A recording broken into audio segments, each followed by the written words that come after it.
يا مساء الخير عليكم، ازيكم يا شباب؟ عاملين ايه؟ حلقة جديدة من حلقتنا النهاردة هنتكلم فيها عن ماتش الهلال والاهلي. خلينا طبعا قبل ما نبتدي الفيديو ما ننساش ان احنا ندعي لاخواتنا في فلسطين، وندعي لاخواتنا في السودان ولبنان ولكل الامة العربية يا رب العالمين. اللهم ارحم اخواتنا في فلسطين، اللهم انصرهم يا رب العالمين على ما يتسموش باذن واحد احد. وكل سنة وانتم طيبين. طبعا كلنا شفنا اداء ماتش النهاردة. اول حاجة بس انا حابب اعلق على كولر. كولر، انا شايف خلاص ان انت ابتديت ان انت ما عندكش اي حاجة جديدة تقدر تقدمها للملعب خالص. انا شايف ان انت حرفيا كولر ابتدى يخرف. كولر ابتدى برضه مازال بيعاند. كولر كان ما بيعملش حاجة غير ان هو بيلعب بطريقة 4-2-4. ده اللي انا كنت شايفه في الملعب. اول بداية ليه كان حاطط جراديجار وسام، مطرف امام ناحية اليمين، ومخلي بن شرقي ناحية الشمال. طبعا الطريقة ما نفعتش. ابتدى في الشوط التاني باستبدال حسين الشحات بجراديشار، وبعد كده بعدها بدقايق طلع عمر، طلع أسامة أبو علي ونزل مكانه عمر كمال. طبعا كالعادة يعني أنا شايف إن كولر مفلس. أنت معاك لعيبة بجودة عالية. سؤال الكولر ليه الأداء ده؟ الأداء ده ليه؟ إيه السبب في ان انا دايما لما بتوجه للدوري وبلعب فرقة مش على مستوى النادي الاهلي بتعادل معاها او بخسر؟ ليه؟ حتة الصفقات خلاص مش هنتكلم فيها تاني، كانت غلطة ادارية وتصلحت دلوقتي. انت النهاردة عندك لعيبة كلها موجودة، مفيش حد حتى الاصابات. يعني اللعيبة اللي مصابة او العدد الاصابات مش اوفر يعني.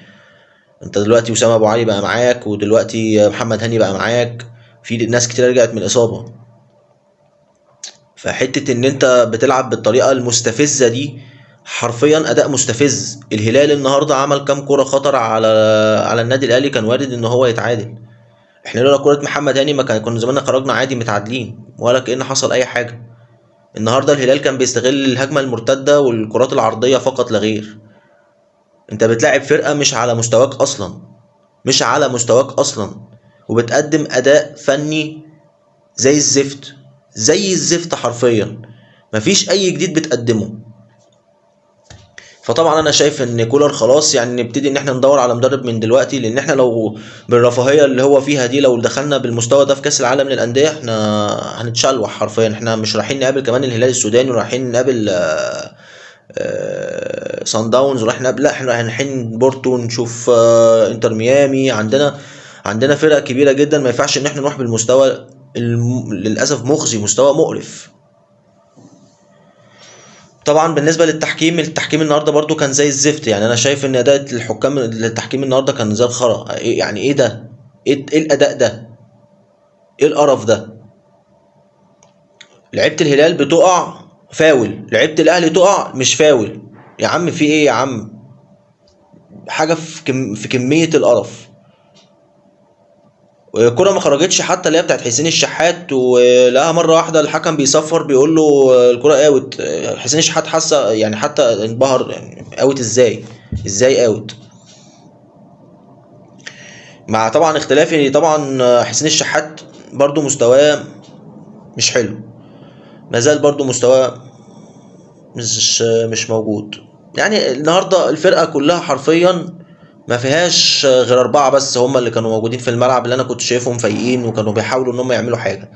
طبعا رقم واحد محمد هاني، رقم اتنين جراتشار، رقم تلاتة طبعا هيكون رامي ربيعة، وطبعا كابتن محمد الشناوي. يعني هم دول الأربعة اللي كانوا موجودين. كابتن محمد الشناوي شال جون حتى اللعيب اللي عمل عرضية من الطرف، مش فاكر كانت في الدقيقة كام، بس هي كانت في الشوط الأول، كانت ممكن يسجل هدف تعادل. بس طبعا محمد الشناوي قدر إن هو يخرجها من بره ال 18. محمد هاني سجل جون. رامي ربيعة كان فايق طول الوقت. جراتي شار كان بيتحرك. بقيه اللعيبه كلها ما بتتحركش. انا شايف اصنام في الملعب، اصنام. كل واحد فيهم عمال يتحرك تحركات غريبه. انا معرفش ده اداء اللعيبه الطبيعي ولا ده تعليمات كولر، انا مش فاهم، في حاجه غلط. يعني الماتش النهارده مش ده النادي الاهلي يا جماعه، في حاجه غلط. النادي الاهلي دايما كنا بنبتدي الشوط نخلص 3 نخلص 2 4. الهلال ده انا كنت هنا في القاهره ويمكن اكتر من عدد الجماهير اللي موجود، او ممكن نفس الرينج تقريبا، كنت خارج 3-0 كسبان 3-0. النهارده انت كسبان 1-0 وبالعافيه ومعاك لعيبه ما كانتش موجوده على السنين اللي فاتت. طبعا بالنسبه لباقي الفرق، طبعا صن داونز كسبت الترجي 1-0. وطبعا بيراميدز تفوق على الجيش الملكي باربع اهداف مقابل هدف. اما بالنسبه لاورلاند ومولوديا الجزائر، طبعا اخر حاجه انا كنت شايفها ان اورلاند 1-0. فطبعا انا توقعاتي ان شاء الله باذن واحد احد، يعني لو عدينا الماتش اللي جاي من الهلال، هنقابل طبعا صن داونز. وانا شايف ان ادائنا بالاداء اللي احنا فيه ده الموضوع هيبقى صعب جدا. اتمنى ان الاداره تتحرك، اتمنى ان الاداره تلحق تشوف. بس طبعا انا عارف ان في الوقت الحالي الموضوع هيبقى صعب ان انت تلحق تدور على مدرب، بس حرفيا دي غلطه الاداره من الاول، غلطه الاداره من الاول. يعني كانت ظاهره قوي بجد، اداء كولر كان وحش قوي، حتى في التاليف اللي عمله في ماتش باتشوكا. انا مش قادر انساه لما طلع وسام ونزل كهربا. بس الحمد لله، يعني الحمد لله على المكسب النهارده، هدف واحد، الحمد لله. طبعا اتمنى طبعا اللعيبه تلحق تعمل حاجه او تعمل حاجه في الماتش اللي جاي، في ماتش العوده باذن الله. نتكلم عن القرارات الرابطه واللحظات الاخيره. طبعا كلنا شفنا الصياح اللي موجود من اخواتنا سكان كوكب الله الشقيق بعد قرار رابطة الأندية باحتساب فوز الزمالك ب3 أهداف، وعدم خصم 3 نقط في نهاية الموسم.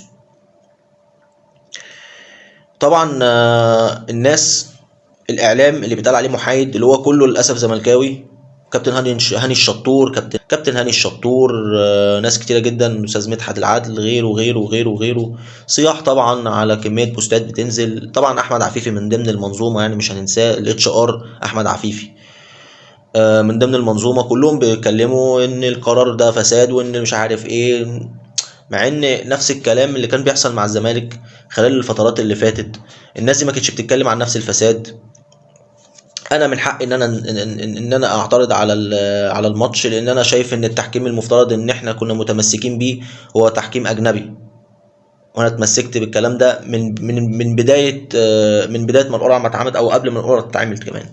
لان حتى ال الاخبار اللي كانت بتتداول على السوشيال ميديا والميديا ذات نفسها في وسط الاعلام ان في حكم سعودي هيبقى، ان في حكم هيبقى في حكم يوناني.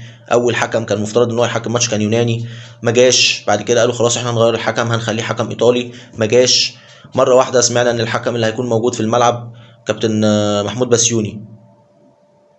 كابتن محمود بسيوني، مش عارف ازاي كابتن محمود بسيوني اللي هو ما حسبش ضربة الجزاء بتاعت الونش في ماتش بيراميدز، واخطاء تحكيمية كتيرة جدا بغض النظر عنها. طبعا نفس الكلام اللي هتكلمه برضو عن حتة ان انت بتحط المقارنات بان انت اتسحبت الموسم اللي فات واتخصم منك ال6 نقط، بمقارنة الاهلي ان الموسم ده ما اتسحبش منه نفس عدد النقاط. انت لما اتسحبت الموسم اللي فات طلعت بيان بان انت مش هتكمل الجولة التانية، او مش هتلعب مباريات الجولة التانية الا لما النادي الاهلي يخلص مؤجلاته اللي هي اصلا طبقا للائحة اللي اتبعتت لك واتبعتت لكل الاندية وتوافق عليها. وانت وافقت عليها كنادي زمالك زيك زي غيرك، سواء بيراميدز او سواء بقية الفرق اللي موجودة في الدوري. طيب انت عايز توصل لايه؟ لا انا عايز اوصل بان انا اخد حقي مش من حقي.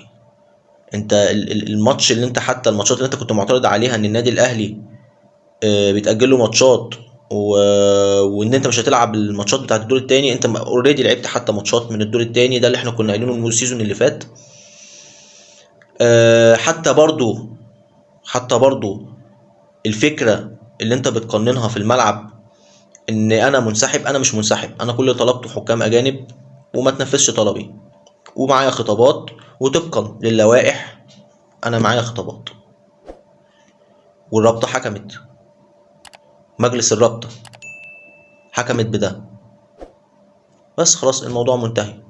اي حد طبعا عايز يطلع المحكمه الرياضيه يلا بينا، انا ما عنديش مشكله، انا كده كده اصلا اتمنى ان انت تروح المحكمه الرياضيه، لان انت طبعا سطر الجلاليب هناك موجود في المحكمه الرياضيه، اول ما يشوفك يقول لك تعالى ده انت عليك فلوس قد كده، انت فين يا ابني احنا عاملين ندور عليك. ده بالنسبه للقرارات اللي تمت بالنسبه لرابطه الانديه والصياح اللي احنا بنسمعه. وطبعا انا بتمنى ان الصياح ده يدوم، سواء من نادي بيراميدز او من نادي الزمالك او ايا كان بقيه الانديه اللي هي متفقه على التدليس.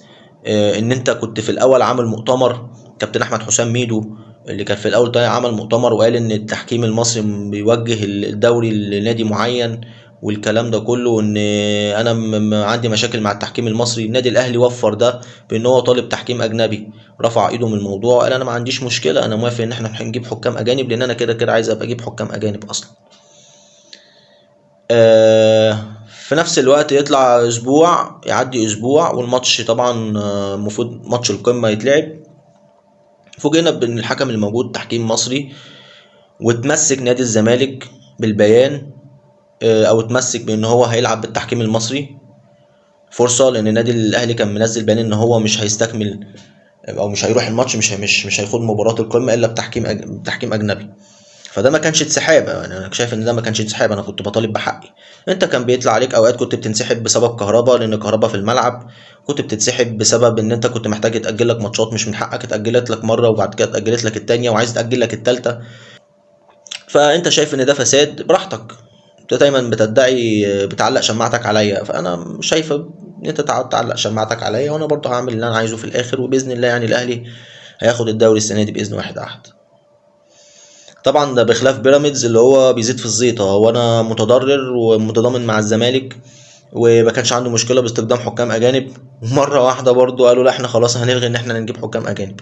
النادي الاهلي قال له خلاص عندك انت يا عم، ما تعملش اي حاجه، ما تقدمش اي طلبات، شكرا يابا، انا هقدم يا عم الطلب بتاعي وانا هطالب باستخدام حكام اجانب. طب ايه اللي جاي؟ هل النادي الاهلي هيصعد الموضوع؟ في كلام بيتقال ان النادي الاهلي هيلجأ للمحكمة الرياضية، هنشوف الكلام ده هيعمل لا. بس طبعا انا شايف ان النادي الاهلي ياخد الخطوة دي، انا شايف ان الخطوة دي طبعا هتقوي موقفه اكتر واكتر، والتصعيد ده هيعمل مشاكل لناس كتيرة جدا. اتمنى ان النادي الاهلي يكمل في التصعيد، ده وجهة نظري، انا معرفش هل الموضوع هيقف لحد هنا ولا لا. ده بالنسبة لقرارات الرابطة ووجهة نظري في حتة قرارات الرابطة. نتكلم بقى عن المفاجأة الكبرى، أحمد سيد زيزو في الأهلي الموسم الجديد.